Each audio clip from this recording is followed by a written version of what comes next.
Hi, my name is Connor Pennington, and today I'll be talking about the Republican Democratic 180 flip that took place ideologically in the 1960s.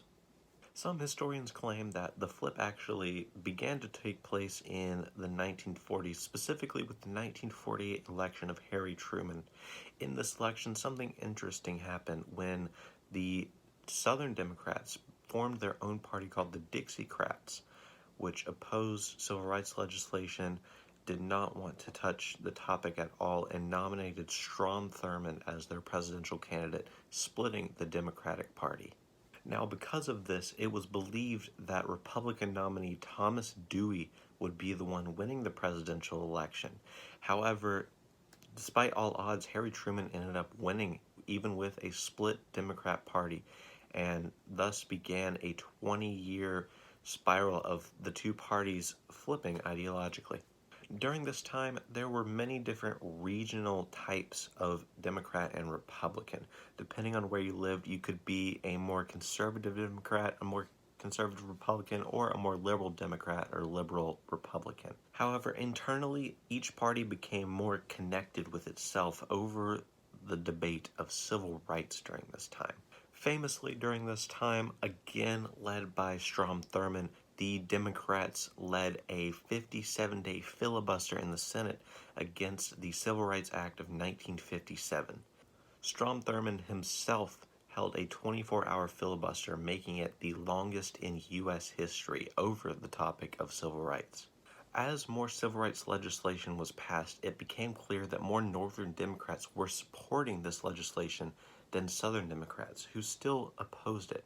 However, there were some Republicans in the South that also opposed it, and thus Southern Democrats began to move towards the Republican Party.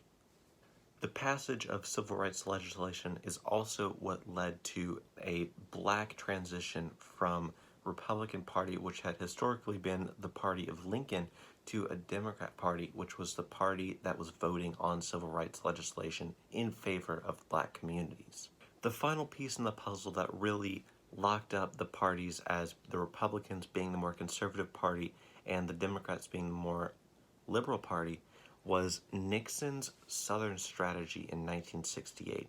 What he did as a Republican to win Southern votes was actually very impressive.